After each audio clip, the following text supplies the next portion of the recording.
Hello, and welcome to VR Vertigo. So, AAA gaming is dead. Yay! If only it was that easy. Most recently, games companies' deaths, their demises, have been very clearly signposted. Generally by a larger AAA games company buying them. It seems as though they buy them to eliminate the competition. The AAA games landscape is like the Somme in World War One, littered with bodies. And like the Somme, most notably in this case, the various people who had great careers in those companies that were bought up and that have been laid off. CEOs making the hard decisions. That's what they're paid for, after all. With regards to AAA gaming, if you follow the one rule, which is profit above all else, certainly if you're a publicly traded company, then the one rule is very much like the one ring. If you put it on, all kinds of weird things start happening, which lead to a slow, terrifying, miserable decline. And that pretty much sums up AAA gaming. Now, you could ask yourself, but they're massive. They're too big to fail. And that, of course, isn't true. Publicly traded companies thrive on profit. Rather like large planetary objects, they become more dense. Their magnetic field becomes larger and they start to drag in smaller objects around them, consuming them mercilessly. The host object then becomes larger until it becomes too big to sustain itself and reduces itself into a black hole, which is even more destructive to the things around it. Again, a pretty apt description of AAA gaming in its current state right now. These games are getting big and they're failing. These companies are getting bigger on acquisitions, which also appear to be failing.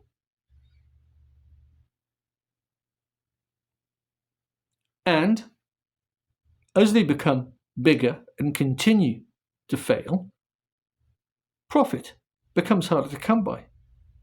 And the thing that made them once great ends up, in fact, becoming the enemy.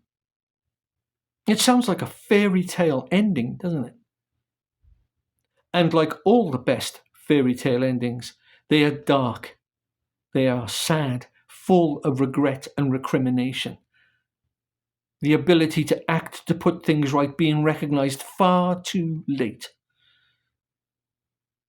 But let's face it, in the case of AAA gaming, they know what's going on.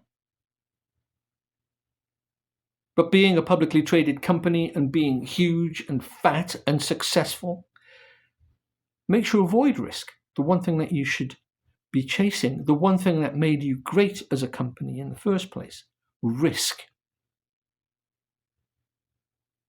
The writing's on the wall. How many failures have we seen? How many massive AAA glossy failures have we seen?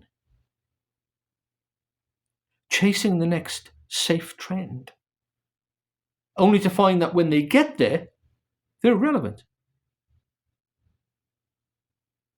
Maybe they were irrelevant all along. Fallout 4 had its anniversary release. That could have gone very well, but didn't. I heard, I saw an article on YouTube, so it must be true. I saw an article on YouTube which said that Rockstar Games may be re-releasing Red Redemption 2 again. But Mark, I hear you say, this is a VR channel. Why are you talking about flat screen games? Because the two are inextricably linked. Many of the games that would make great VR games are in fact flat screen games. So Fallout 4 was re-released, the anniversary edition. And its reception was frankly worse than lukewarm. Why isn't it on VR? They did Skyrim. It was really successful. Where's Fallout 4 in VR? Where is New Vegas in VR? GTA, Rockstar Games, could sell headsets, could sell consoles, could sell a VR suite of kit because they are experiences that are frankly unrivaled. The Assassin's Creed games, why are they not in VR? A no-brainer from a company who's experiencing difficulties. Carve a little piece of that out now. Ubisoft. Carve a little piece of that market out now. Right now. Spend the money, get the people in, and start developing your back catalogue.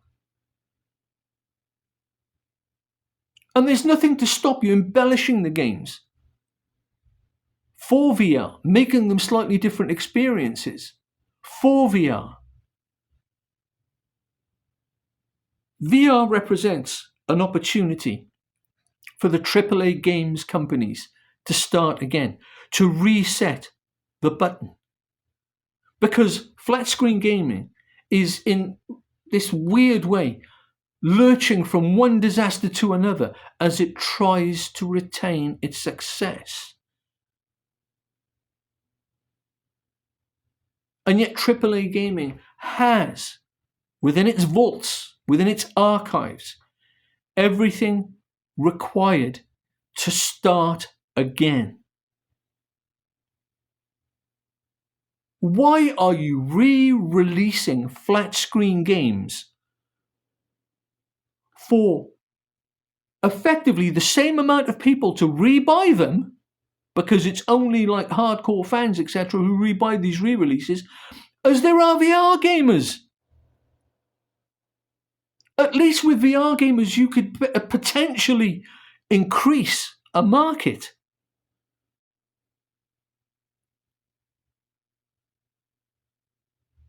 At this point, there is no good reason for the Division 2, the Division 1, for the Assassin's Creed games, as I say, Fallout games. I mean, what do I have next to me here? Halo. Payday in VR. There's something weird about Payday. It looks like it was developed for VR in the first place. That should be in VR. What else have I got? Grand Theft Auto, Destiny, great. Dying Light. Now, I've said previously that I'm not much of a fan of horror games, but Dying Light, just beautiful. Why isn't Dying Light in VR? Let's have another look, shall we? Splinter Cell.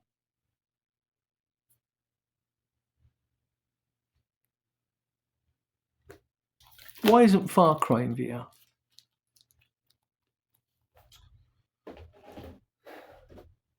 With the imminent release of the Steam Machine and the Steam Frame, we are potentially looking at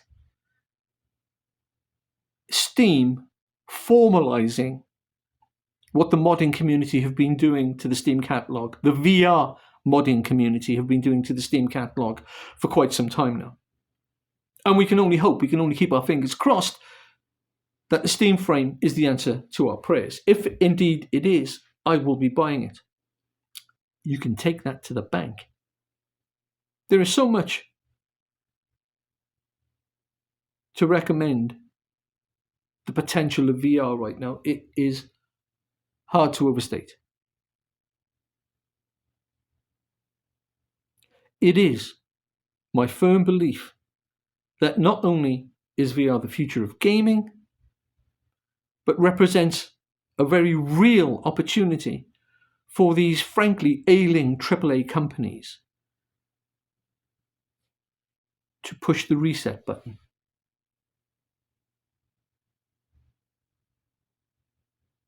Do let me know what you think in the comments below. Do like, subscribe, and share. It really does help the channel. And until next time, bye-bye.